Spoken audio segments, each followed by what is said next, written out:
마태복음 6장 19절부터 24절 말씀을 저와 여러분이 교독하여서 함께 보시겠습니다. 너희를 위하여 보물을 땅에 쌓아두지 말라. 거기는 종과 동록이 해하며 도둑이 구멍을 뚫고 도둑질하느니라.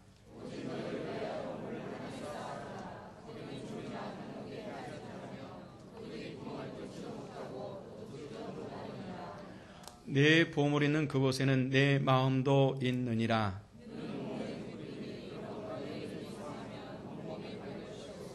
눈이 나쁘면 온몸이 어두울 것이니 그러므로 내게 있는 빛이 어두우면 그 어둠이 얼마나 더하겠느냐.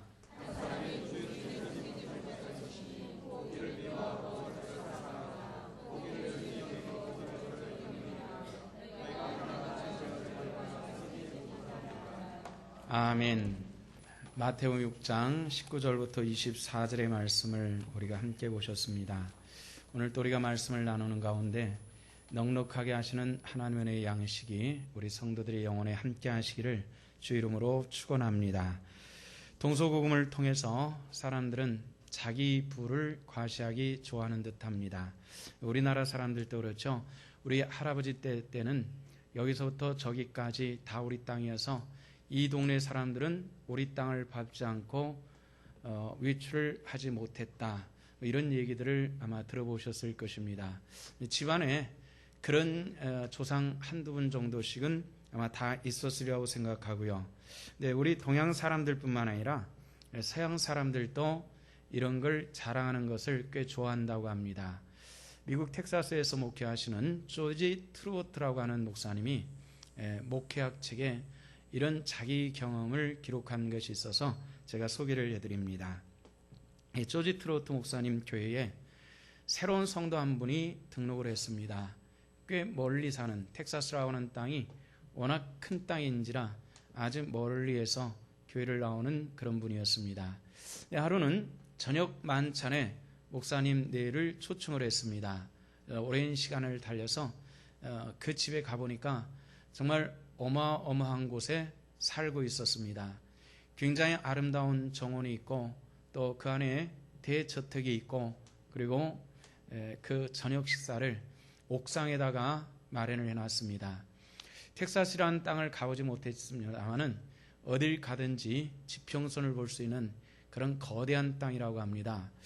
이런 거대한 땅 그곳에 아름다운 저택이 있고 아름다운 정원이 있고 또 마침 저녁 때가 되어서 해가 지평선으로 뉘엿뉘엿 저물어 가는 그 모습이 굉장히 아름답습니다. 그곳에서 맛있게 저녁을 먹고 나서 차를 마시는 시간에 그 주인이 목사님에게 한쪽을 가리키면서 목사님 저곳을 보십시오. 가르쳐 봤더니 아주 멀리에 유정들이 서 있는 것을 보았습니다. 유정이라고 하는 것이 기름을 퍼올리는 그런 기계가 서 있는 그런 걸 보았는데 저 유정이 전부 다 제 것입니다. 제가 25년 전에 이곳에 처음 왔을 때에 하나도 없었던 그런 유정을 하나님께서 저에게 다 허락하셨습니다 하고 자랑을 했습니다. 정말 대단합니다 하고 감탄을 하고 있는데 다시 건너편으로 가르친 것을 보니까 굉장히 많은 속대가 목동의 그런 모리에 의해서 이제 잠잘 곳으로 들어가는 그런 모습이 보였습니다. 굉장히 거대한 존에 어마어마한 솥대가 목동에 이끌려서 어딘가로 계속 가고 있는 모습을 봤는데 저 목장도 하나님께서 제게 주신 축복입니다. 이렇게 이야기를 했습니다.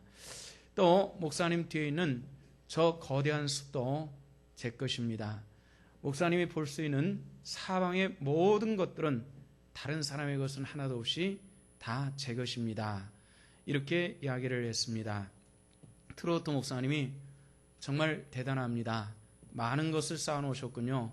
그런데 저쪽에다는 얼마나 쌓아놓으셨습니까? 하고 하늘을 향해서 가르쳤습니다. 그랬더니 그분이 하늘을 잠깐 쳐다보니 땅으로 고개를 푹 숙이면서 미처 그곳에는 아무것도 쌓아놓지 못하고 있습니다. 이렇게 대답을 했다고 합니다. 오늘 성경 말씀의 주제가 바로 그런 내용입니다. 너희 보물을 어디에 쌓아두었느냐 하는 이런 얘기인데, 오늘 성경 말씀에서는 우리가 땅에 쌓아놓은 보물은 도둑이 구멍을 뚫고 도적질할 수 있지만은 하늘에 쌓아둔 것은 도적질할 수가 없다라고 이렇게 말씀을 하는 것입니다. 그리고 21절에서 우리에게 아주 의미 깊게 주신 말씀이 있습니다. 그 말씀 우리 같이 21절을 함께 읽어보도록 하십시다. 다 같이 시작. 내 보물 있는 그곳에는 내 마음도 있느니라. 아멘. 너희 보물 있는 곳에 너희 마음도 있다. 하나님 주님께서 우리에게 말씀해 주시는 것입니다. 그런데 오늘 19절부터 24절까지 이 6절의 말씀을 통해서 단어가 약간 틀린 게 등장을 합니다. 앞에는 보물을 얘기를 하는데요. 이 보물이라고 하는 것이 우리들의 개념은 아주 오래 묵은 골동품, 그리고 청자나 백자나, 그리고 굉장히 아주 비싼 이런 물건들을 보물이라고 생각하기 쉬운데요.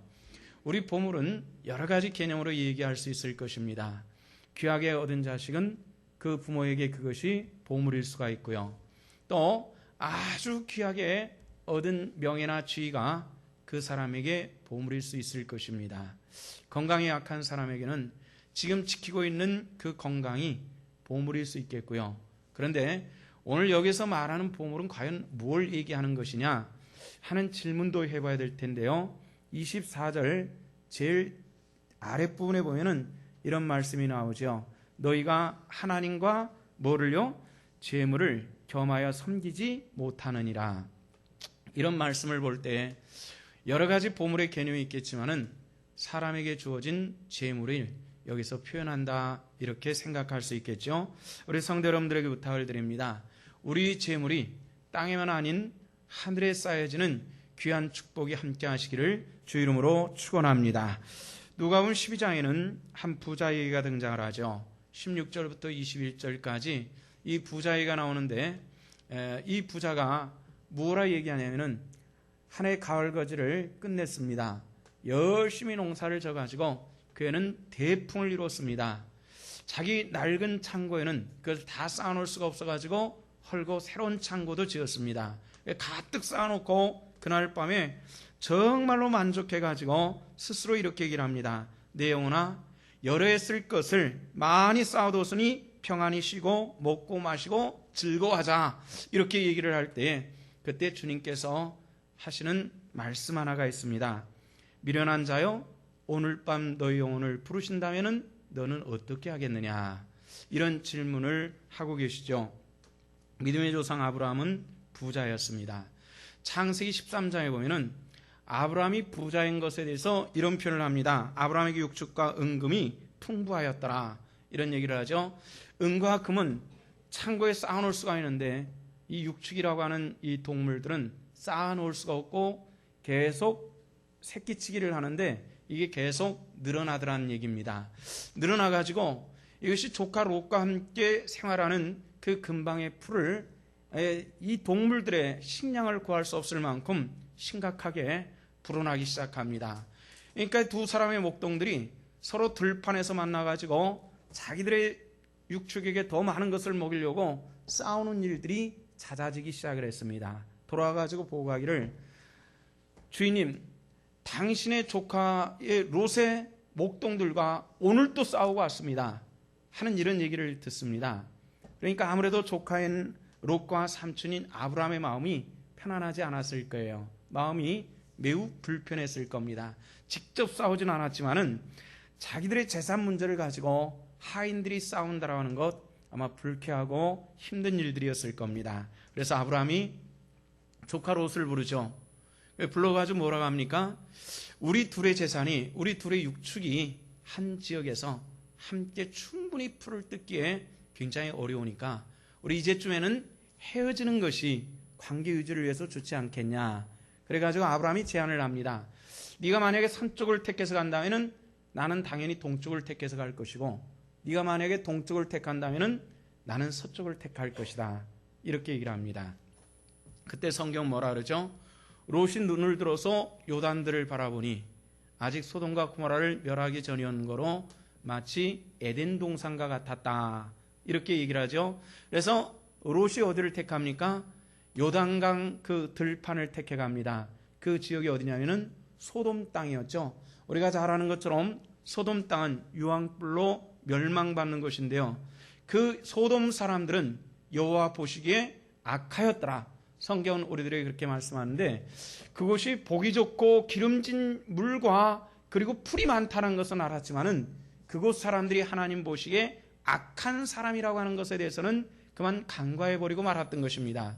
의인이 악한 자들과 함께하면 모든 악한 자들이 의로운 자가 됐으면 좋을 텐데 그만 그렇게 되지를 못했습니다. 그런데 아브라함은 어떻게 했습니까? 약속한 대로 그 반대편을 찾아가죠. 헤브론이었습니다. 헤브론은 지금도 굉장히 건조한 곳입니다. 아주 사막 기후가 돼가지고 굉장히 뜨겁고 건조한, 사람 살기는 합당하지 않는 곳입니다. 조카가 그렇게 찾아 떠났으니까 약속한 대로 반대편을 가다 보니까 헤브론이었습니다. 성경 말씀 보니까 헤브론에 나름대로 숲이 하나 있었는데 상수리나무, 마물의 상수리나무 숲에 그곳에 거하면서 삶을 유지해 갑니다. 그곳에 가장 먼저 정착하면서 아브라함이 한 것이 무엇이냐면은 그곳에서 여호와께 단을 쌓았더라. 이렇게 얘기를 합니다. 롯은 요단강으로 가서 기름진 물과 풀은 만났지만은 뭘 잊어버리기 시작했냐면 하나님을 잊어버리기 시작했다는 것입니다. 아브라함은 가장 건조하고 사람 살기는 불합리한 곳으로 갔지만은 그러나 그곳에서 하나님을 섬기는 일에 성공적으로 이루어져 나갔다는 것이죠. 우리 교회가 가지고 있는 구호 하나가 있고요. 오늘 기도하던 엄집사님께서도 그 기도 가운데 말씀하신 것처럼 우리가 승리해야 될 것이 있습니다. 하나님 섬기는 예배에 성공하는 하나님의 권속들 되시기를 주 이름으로 축원합니다. 축원합니다. 우리가 많은 성공이 있습니다. 공부에 성공도 있고, 돈 버는 일에 성공할 수도 있고, 직장에 성공할 수도 있고, 부부 사이에 성공할 수도 있고, 자식 기른에 성공할 수도 있습니다. 그러나 한 가지가 성공하지 않으면 안 됩니다. 최소한 하나님의 택하시고 부름받은 하나님의 백성들인 우리가 그 어떤 것보다도 하나님과 관계인 예배에 성공하는 하나님의 사람들 되시기를 주 이름으로 축원합니다. 이제 우리가 그 결과는 잘 알고 있죠. 그 결과는 잘 알고 있는데 그 결과는 어떤 것이었습니까? 롯은 그곳에서 양무리를 이끌고 소무리를 이끌고 가는데 그곳에서 다시 소돔 땅을 떠날 때 양 새끼 한 마리, 송아지 한 마리 끌고 떠나지 못했고 그곳에서 가장 비참한 일을 경험하게 되는데 그 비참한 일은 강단에서 입이 올리기 힘든 그런 일들을 롯의 가정은 체험을 하게 됩니다. 아브라함은 그 헤브론 땅에 가면서 정말 풀 한 폭이 날 것 같지 않은 그 건조한 땅이지만은 하나님께서 아브라함에게 그 헤브론 땅에서도 복 주셨더라는 것입니다. 성도 여러분들, 여러분들이 계신 곳이 예배하는 자리가 되시고 예배에 성공한 자리가 될 때 하나님의 기름 부으시는 그 헤브론 땅에 베푸셨던 하나님의 그 놀랍고 크신 축복이 여러분들의 삶의 터전에도 함께 하시기를 주 이름으로 축원합니다. 우리는 세상 사람들과 다른 표현을 사용하는 것이 몇 가지가 있죠. 그 중에 영적인이라는 말이 있습니다. 무슨 일을 할 때 영적이냐 아니냐, 그 사람이 영적인 사람이냐 아니냐, 이런 질문입니다. 이 표현은 세상 사람들은 사용하지 않습니다. 그러나 우리 교회에서는 신앙인들은 일반적으로 많이 사용을 하죠. 한번 질문해 보십시오. 나는 영적인 사람이냐 아니냐. 영적인 사람이 아니다라고 하는 표현은 뭐죠? 육적인 사람이다라는 겁니다. 성경에는 육적인 것과 영적인 이야기가 아주 자주 등장을 합니다. 그런데 문제는 뭐냐면은 영적인 사람에게는 육적인 요소는 없냐? 아니라는 겁니다. 영적인 사람에게도 육적인 요소는 있습니다. 매우 육신적인 사람인데 그런 그 사람은 영적인 것은 없냐? 아니라는 얘기예요. 그 사람에게도 영적인 요소는 있습니다. 이 영적인 일과 육신적인 일들이 우리 삶 속에 함께 공존하는데, 그럼 우리가 누가 육신적인 사람이고 누가 영적인 사람이냐? 우리가 영적인 사람이라 해서 육신적으로 살지 않느냐? 아니란 얘기죠.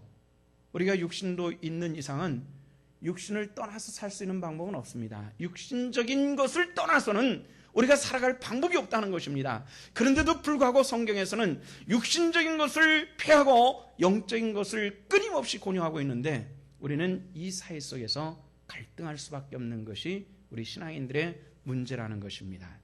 저도 목사로서 영적인 사람이 되어야 되는데 육신적인 모습들이 제가 봐도 참 많이 있습니다. 그리고 그 육신적인 것에 대해서 나무랄 방법도 없습니다. 왜냐하면 우리가 육신을 가지고 세상을 사는 날 동안 이건 불가불하게 있을 수밖에 없는 일들이기 때문에 그렇습니다. 그러면 우리가 교회 안에서 어떤 사람이 영적이냐 이렇게 질문하면은 새벽 기도도 좀 하고 헌금도 좀 하고 헌신도 좀 하고 표정이 밝고 또 이야기할 때마다 뭐 주님이니 할렐루니 이렇게 얘기를 하면은 참 영적이라고 얘기하기가 쉽습니다.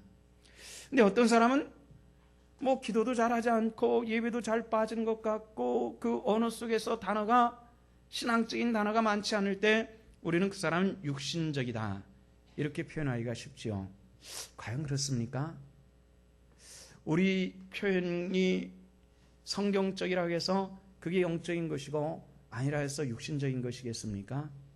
최소한 우리가 외적으로 판단할 때는 그럴지라도 하나님 보시기에는 좀 다를 것이라는 생각을 할 때가 종종 있습니다. 그것은 어떤 것일까요? 우리가 다 편안할 때는 다 영적인 것이고 다 편안하고 할렐루야가 되겠지만은 조금 어려운 일이 생기면은 육신적인 사람과 영적인 사람은 다른 모습이 나타납니다. 영적인 사람은 늘 의지함이 있습니다. 뭘 의지하죠? 하나님을 의지하더라는 것입니다. 성도 여러분들, 우리 연약함을 하나님께 고하고 늘 하나님께 아뢰며 하나님을 의지하는 그런 믿음의 권속들 되시기를 부탁을 드립니다. 평상시는 늘 영적인 것 같지만은 어떤 문제가 딱 부딪히면은 매우 육신적인 방법으로 해결하려고 하고 생각하고 그렇게 방법을 만들어가는 이런 경우들도 있죠. 이게 육신에 속한 사람들의 특징이라는 것입니다.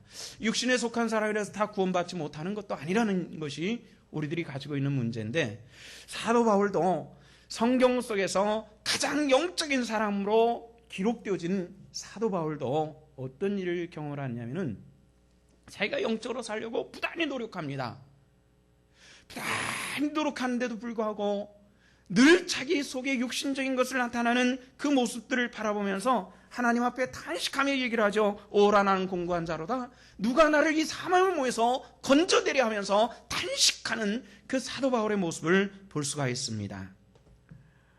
그것은 철저히 육신의 순종함을 통해서 그가 기름진 것을 찾아간 것 같으나 그의 삶은 매우 황폐해졌다는 것을 창세기 19장에서는 우리에게 아주 낱낱이 보여주고 있는 그런 모습을 보죠. 성도 여러분들, 오늘 우리가 삶에 내 눈으로 바라보는 것이 어떤 것인가 분별할 수 있으시고, 우리가 아브라함이 선택한 것과 같은 그런 영의 눈을 가지고 내가 예비하고 하나님을 섬기는 그 은혜의 자리에 선택할 수 있고 그 자리에 도달할 수 있는 그런 진정한 믿음의 권속들 되어지시기를 주님의 이름으로 축원합니다. 성경은 육신의 일들이 가지고 오는 결과가 있는 것을 가르쳐 주시고 있는데요. 로마서 8장 8절의 말씀 보니까 육신에 있는 자들은 하나님을 기쁘시게 할 수가 없다 이렇게 말씀을 합니다.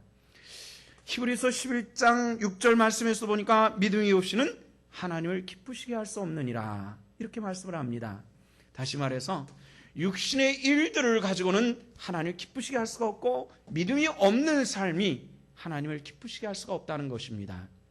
믿음에 거하는 또 하나님을 기쁘시게 하는 그런 진정한 우리 신성의 권속들 되시기를 주 이름으로 축원합니다.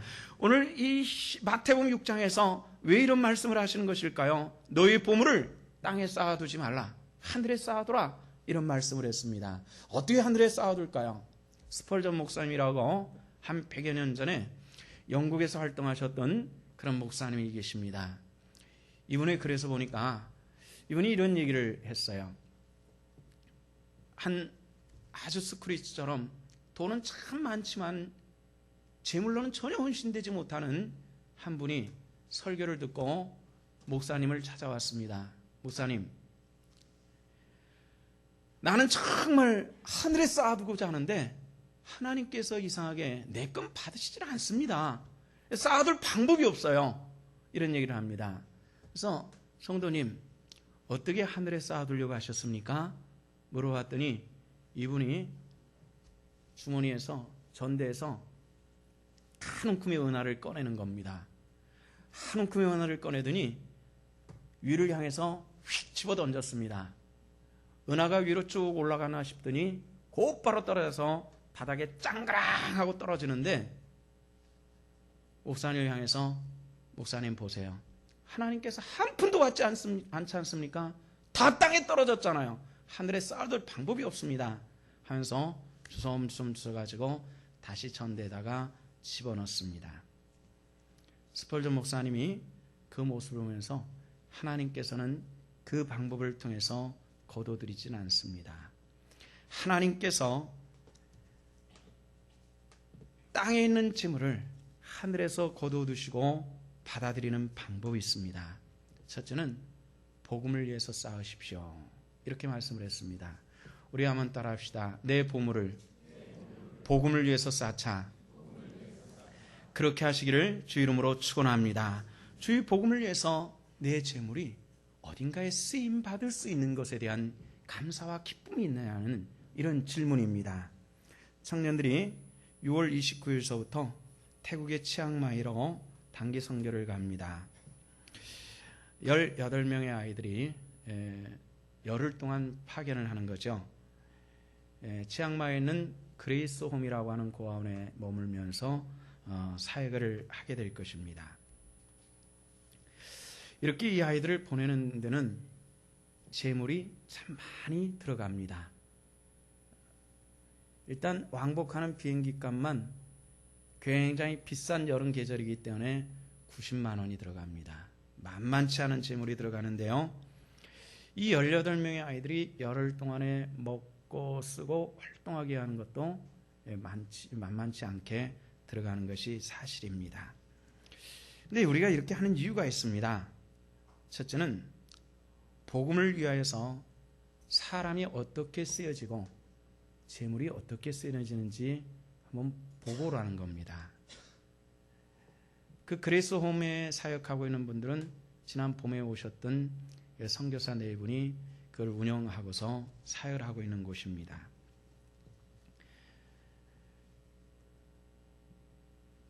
그런 곳에 가서 어떻게 사역하고 어떻게 어떤 일들이 일어나는지 한번 잘 관찰하고 와라, 이런 건데요. 지난 수요일 날 저와 함께 식사를 한 두 청년이 있었습니다. 저녁 식사를 같이 했는데요. 한 청년은 에벤슨이라고 하는 이 탄자니아에서 온 청년입니다. 명지대에서 이번에 그 IT 공학 석사학위를 이번에 마치고 8월 달에 다시 탄자니아로 들어가는 친구인데, 이 에벤슨이라고 하는 친구는 그 고향이 킬리만자로 바로 밑이 돼가지고 그 조상 때부터 독이 통치할 때에 선교했던 루터교라고 하는 교파를 서 신앙생활을 하고 한국에 와서 유학을 마치고 돌아가는 그런 친구였고, 또 하나는 아버지가 잔지바르에서 사역하고 있는 한 청년이, 한국 청년이 와서 같이 식사를 했습니다. 이 한국 청년한테 물어봤어요. 너희 아버지는 언제부터 잔지바르에 갔느냐 물어봤더니 중학교 2학년 때, 자기 동생이 초등학교 6학년, 자기가 중학교 2학년 때 부모님이 잔지바르로 가서 사역하고 계십니다. 너 참 외롭겠다, 너희 부모가 안 계셔서. 그랬더니 정말 외롭고 힘든 청소년 시간들을 쭉 지나서 이제는 27살이 됐는데, 지내놓고 보니까 하나님께서 순간순간 늘 함께 하시고 자기 동생과 자기를 하나님께서 참 잘 키워주셨다라는 이런 생각을 하게 됐습니다. 그래서 그럼 너희 아버지는 어떤 사역을 하고 있느냐 그랬더니 자기 아버지는 IT, 그러니까 이제 컴퓨터에 대해서 전문가인데 아무래도 IT 산업이 많이 뒤떨어진 그곳인지라 그곳에 가서 대학에 들어가서 청년들에게 가르치고 그들과 함께하면서 사역을 하고 있습니다. 그래서 이런 얘기를 하다 보니까 자기 아버지는 목사가 아니고 평신도라는 그런 얘기를 했습니다. 근데 평신도가 중학교 2학년, 초등학교 6학년 아이들을 놔두고 그렇게 먼 나라에 가서 사역하는 것이 쉽지 않았을 텐데 그렇게 하고 있다는 것에 대해서 깜짝 놀랐는데요. 우리 교회에서 파송한 형란곤 선교사를 돌아보기 위해서 제가 처음으로 7월 4일 날 밤 12시 50분 비행기를 타고 탄자니아를 갑니다. 그곳에 갔다가 하룻밤을 잔지바르에 가서 김영함 선교사라고 하는 분은 집에 가서 잠을 자기로 계획이 되어 있는데 알고 보니까 그 김영함 선교사라는 분도 평신도예요. 그분은 뭘 하느냐면은 자동차를 수리하는 전문가인데 그냥 기계적인 수리를 하는 것은 탄자니아 사람도 잘하는데 요즘은 자동차가 이 전자가 많이 들어가니까 이게 굉장히 어려웠는데 그걸 가르치면서 또 그곳에서 선교를 하는 그런 평신도의 집입니다. 그곳에 가서 하룻밤을 묵기로 그렇게 계획이 됐는데 의외로 평신도들이 평생 자기 삶을 헌신하는 사람들이 상당히 많이 있습니다. 우리 교회 출신인 김민기 집사님도 곤명에 가가지고 사역을 하는데 어디서 사역비를 주는 것이 아니라 우리 교회에서 한 달에 몇십만 원 주는 것과 그리고 조금씩 들어오는 것이 불과 100만 원도 되지 않는 그 돈을 가지고 사역을 하는 거예요. 사역을 하면서 자기가 모아놓은 재산을 계속 축내가면서 일을 하는데 그 일에 두 가지 사역을 집중을 합니다. 하나는 곤명이 소수민족들이 살고 있는 중국의 소수민족들이 주로 많이 살고 있는 것인데 그 소수민족들을 전도를 해서 그들에게 3년 동안 신학 공부를 시켜가지고 다시 그들의 삶의 터전으로 보내가지고 그 지역에서 복음 사역을 하도록 하는데 아직까지 소수민족에 대해서 중국은 굉장히 박해가 좀 있습니다. 박해가 있는데 이런 사람들이 복음을 가지고 사역을 하는 데는 굉장히 어려워요. 그러다 보니까 자식들을 키우는 것이 굉장히 어렵고 또 한 번 갔다가 오면은 몇 개월씩 걸리는 이런 사역을 하기 때문에 아이들이 먹고 사는 일들조차도 굉장히 어려운 일인데 이런 아이들을 거둬가지고 먹이고 재우고 공부를 시키는 자기 자비를 들여서 이런 사역들을 하고 있는 이런 분들입니다. 의외로 주변에 그런 사람들이 참 많다는 것을 몇 년 전서부터 이걸 느끼기 시작하는 겁니다. 그래서 우리 청년들이 너희들이 해가지고 너희들도 이렇게 평신도로 가서 그렇게 평생 사역해 이런 얘기가 아닌 우리가 인생을 살면서 내가 세상에서 호의호식하고 있을 때 우리와 똑같은 평신도들이 어떤 고난과 삶 속에서 주일들을 위해서 힘쓰고 있는지를 한번 눈으로 좀 보고 와라 이런 얘기고요. 10일 동안 할 수 있다면 너희들이 그곳에 가서 복음을 위해서 한번 열흘간이라도 헌신해보고 또 하나의 것이 있다면 전 세계는 이 국제화 온 지구가 일일권에 들어가가지고 뭐 지구촌이라는 말이 실감이 날 정도로 그렇게 되어 있는데 우리가 좁은 곳에서 옥닥복닥하는 것만 아니라 그들 속에서 그들의 문화를 보고 우리가 이 세계화 속에서 너희들이 장성했을 때 뭘 어떻게 할 것인지 한번 좀 보고 와라. 세계적인 눈을 좀 뜨게 하는 이런 과정으로 이 일들을 하고 있습니다. 성도 여러분들, 때로는 먹고 살기도 힘든데 그렇게 많이 돈을 써가지고 지들이 몇 명이나 전도한다고 얼마든지 그렇게 우리가 비판할 수도 있을 것입니다만은 그러나 이 일은 굉장히 우리 교회의 미래이기도 하고요. 굉장히 중요한 일이라고 생각합니다. 물론 이를 통해서 이런 얘기가 나오니까 어떤 분이 100만 원을 쾌척을 해주신 분들도 있고 굉장히 고맙습니다만은 우리가 이 일들에 우리 성도들의 마음이 하나가 되시고 정말 이 미래를 향해서 이 아이들이 달려나가고 하나님의 영광의 일들에 힘쓸 수 있는 그런 교회가 될 수 있기를 부탁을 드립니다. 보물에 대한 가치관이 있습니다. 사람에게 쌓인 것입니다. 우리가 정말 사람을 위해서 하늘의 보화가 쓰여지고 주의 몸된 교회 공동체를 위해서 또 이것이 쓰여지는 것입니다. 우리가 지난 1년 동안 성도들이 헌금하고 애쓰고 기도의 결과를 통해서 우리 몸된 교회, 우리 예배의 터전이 만들어졌습니다. 굉장히 감사한 일이고요. 우리 성도들이 몇 년 전서부터 한 4, 5년 전서부터 계획하고 세우는 일들에 한 1년 동안 집행을 하면서 많은 분들이 헌신되어진 것에 대해서는 진실로 감사함을 드립니다. 앞으로 우리 신성교회가 우리들의 재물이 또 교회를 짓고 또 집 짓고 또 땅 사고 하는 것이 아닌 앞으로는 이것이 복음과 그리고 젊은 사람들이 키워나가는 일에 이 재물은 여러분들의 헌금은 쓰여지게 될 것입니다. 최소한 우리 교회에서 신문에 나는 것처럼 부모는 병들었지, 아이는 공부를 잘해서 좋은 학교에 들어갔는데 등록금 낼 일이 걱정이 돼서 이런 일이 있다면 최소한 우리 신성교회는 이런 일들이 없도록 만들어 나갈 것입니다.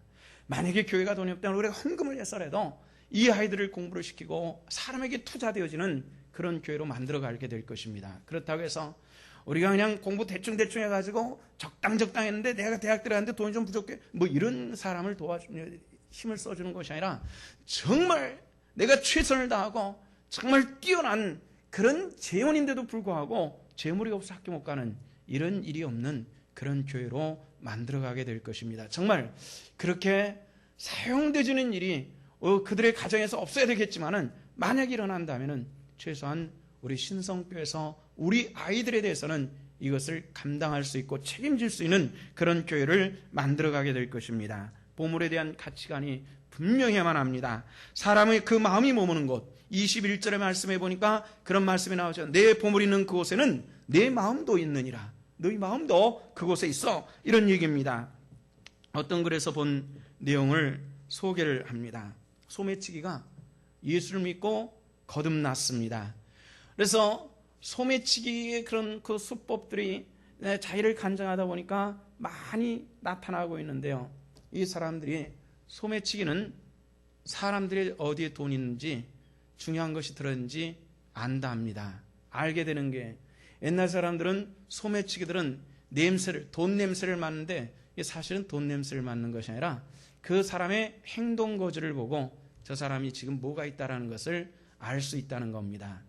어떤 사람이 마음이 있는 곳에 자꾸 손이 가고 관심이 가고 속주머니에 자꾸 손이 가는 그 사람의 속주머니를 빼보면은 틀림없이 돈이 많이 들어있는 이런 것을 많이 경험을 했다고 합니다. 그래서 그 사람이 자기가 예수를 먹기 전에도 보물 있는 곳에는 그 사람의 마음이 있다라는 그런 진리를 자기는 깨우쳤다고 하는데요. 저도 그런 것을 경험해 본 적이 있습니다. 1972년도 겨울인가요? 그 겨울에 제가 경험한 것이 하나 있습니다. 그것은 뭐냐면은 시골에서 교회를 개척을 했는데 워낙 가난한 그런 사람들이 사는 곳이라 성도들이 그래도 조금 모였는데도 불구하고 굉장히 어려운 그런 상황입니다. 근데 아주 젊은 제게도 이런 상황이 아닌 교회를 조그만하게라도 좀 지었으면 좋겠다 이런 생각을 했는데 방법이 없습니다. 유일한 방법은 하늘만 쳐다봐야 되는 그런 입장이라 늘 기도를 선포하고 하나님의 도우심을 기다리자 기도를 했습니다. 근데 그의 마지막 날 저녁 무렵에 전화가 왔습니다. 저를 만나는 사람이 있었는데요. 그분이 누구냐면은 온누리교회 하용주 목사님과 같이 온누리교회를 개척하신 저희 외삼촌이 계시는데 신우건 장로님이라는 분입니다. 이분이 그해 여름에 교회를 와서 보니까 그 교회 꼴을 보니까 탄식이 나왔는지 그때는 영락교회 다니셨거든요. 탄식이 나오셨는지 그 영락교회와 제가 목회하는 그 시골교회의 그 차이점은 교회를 그렇게 비유해서 죄송합니다만은 계집과 대골의 차이일 겁니다. 이걸 보시고 아무 소리 하지 않고 가시더라고요. 한 두어 달쯤 지나가지고 저를 오라 그래서 만났는데, 교회를 그 마을에 알맞게 조만하게 교회를 건축하는데 얼마나 들겠냐, 그래서 2천만 원 정도면 될 것 같습니다. 지금 2천만 원은 작은 돈이지만 그 당시는 굉장히 큰 돈이었죠, 시골에서는. 그랬더니 알았다, 그렇게 얘기를 하시고요. 그해 마지막 날 저를 부르셨어요. 집이 그 외삼촌 댁이 지금도 명동인데요. 명동에 민간집 하나가 덜렁 있다는 게 참 신기합니다만은, 명동에서 만났습니다. 음식점에서 저녁을 사주시고 그 다음에 흰 봉투 하나를 앞으로 밀어놓으셨어요. 이게 뭡니까? 여쭤봤더니 2천만 원 든다 그래서 일단 200만 원을 집어넣어놨다. 교회 다질 때까지 2천만 원을 대줄 테니까 교회를 건축해라 하시고, 그 200만 원을 그해 마지막 날 200만 원을 주셨어요. 열어보니까 100만 원짜리 수표가 2장이 들었습니다. 저는 처음으로 본 100만 원 수표입니다. 200만 원, 젊은 사람들은 잘 모르겠지만 거의 30년 전에 200만 원은 웬만한 노동자 1년 가까운 그런 큰 돈이었습니다. 그거를 속주머니에 넣고 제가 사역하고 있는 시흥군 소래읍으로 오기 위해서 오리동에서 다시 차를 타고 시외버스를 타고 들어가야 되는데 전철을 탔어요. 전철을 탔는데 그날이 그의 마지막 날이기 때문에 전철도 사람이 밤인데도 불구하고 빼곡했습니다. 그런데 놀라운 것은 가까이 다가오는 사람들은 전부 소매치기처럼 보이더라는 겁니다. 놀랍게도. 그래서 이거 누구한테 당할까봐 중간에서 내려가지고 문구점에 들여서 핀 2개를 사가지고 돈과 함께 옷을 꿰매버렸습니다. 2개를. 오류역에서 내렸는데 오류역이 의외로 우범지역이거든요. 뒤에서 양복을 낚아채면 이게 훌떡 벗길까봐 이걸 단추를 2개를 다 채웠습니다. 안 벗겨지도록. 오랜 세월이 지나지만은 그때는 어제 일처럼 경험이 늘 또렷합니다. 그때 성경 말씀을 깊이 생각한 것이 보물 있는 곳에 내 마음이 그렇게 있다라고 하는 것에 대해서 성경은 진리다, 이 생각을 하게 됐습니다. 성도 여러분들, 우리가 삶 속에서 베푸시는 하나님의 축복이 있습니다. 누리시기를 주 이름으로 축원합니다. 그러나 여기에 내 마음이 완전히 쏟아지는 것은 신앙의 일이 아닙니다. 원하신다면 주 영광을 위해서도 쓰여질 수 있고, 주 영광을 위해서 내 삶이 드려질 수 있고, 시간이 드려질 수 있고, 내 멍에도 때로는 손해볼 수도 있는 그런 삶으로 살아가는 하나님의 권속들, 믿음의 사람들 되시기를 주 이름으로 축원합니다. 저도 고등학교 시절서부터 한 번도 이 길에서 떠나지 않고 이 길에서 살아왔습니다. 말할 수 없는 눈물을 흘릴 수밖에 없는 그 삶 속에 때로는 있습니다. 저를 최근 한 10년 안쪽으로 본 분들은 뭐가 그렇게 어려운 일이 있어서 느끼지 않겠습니다만은 20년 전쯤에 저를 만난 분들은 아마 아실 겁니다. 제 삶이 어떠했고 어떤 길을 걸어왔는지 아마 아실 겁니다. 그러나 여러분들이 하는 것이 문제가 아니라 주님께서 그때마다 저와 동행하시고 저를 붙들어 주시고 이끌어 주셨다는 겁니다. 앞으로 남은 삶도 하나님 앞에 드려지기를 원합니다. 마지막까지 주님께서 쓰실 때까지, 가루가 되고 먼지가 될 때까지 하나님께 쓰임받고, 그런 삶이 우리 기독교인의 삶이고 하나님께서 기뻐하는 삶이고, 또 때를 따라 돈을 벌려고 지난주에 잠깐 탄광에 간 얘기를 했습니다마는 그렇게 돈을 못 벌었습니다. 다만 등록금을 벌기 위해서 재건대에 들어가서 잠깐 망태기를 쳐본 일은 있었지만은 돈을 벌기 위해서 어떤 회사에 들어가서 힘써보지는 못했습니다. 여러분들이 삶을 살아가는 아픔과 괴로움에 대해서는 사실 제가 경험하지 못하는 그런 것은 있습니다만은, 그러나 지금까지 살아오면서 큰 돈을 만들기 위해서 아등바등 해본 적도 없고, 제 삶을 더 기름지게 하려고 어떻게 해본 적은 없습니다. 그러나 자연스럽게 하나님께서 제 삶에 함께 하시고 부족함이 없도록 잔잔한 물가로 푸른 초장으로 삶 속에서 인도하시는 하나님의 은혜를 체험을 해봤습니다. 저의 경험이 우리 성도들의 경험이요, 제게 기름진 것이 우리 성도들의 기름진 것이 되어질 수 있기를 주 이름으로 축원합니다. 기도하시겠습니다. 주 하나님의 은혜를 감사합니다. 오늘 또 주의 권속들이 주님 앞에 나왔고 예배합니다. 영광 받으시기 합당하신 하나님, 우리 보물이 하늘에 있기를 원합니다. 내 마음도 그곳에 있기를 원합니다. 주여, 오나옵고 간구하오니 이 백성들과 통용하셔서 삶의 터전이 잔잔한 물가요 푸른 초장이 되는 은혜를 허락하여 주시옵소서. 감사를 드리며 예수 그리스도 이름 받들어 기도하옵나이다. 아멘.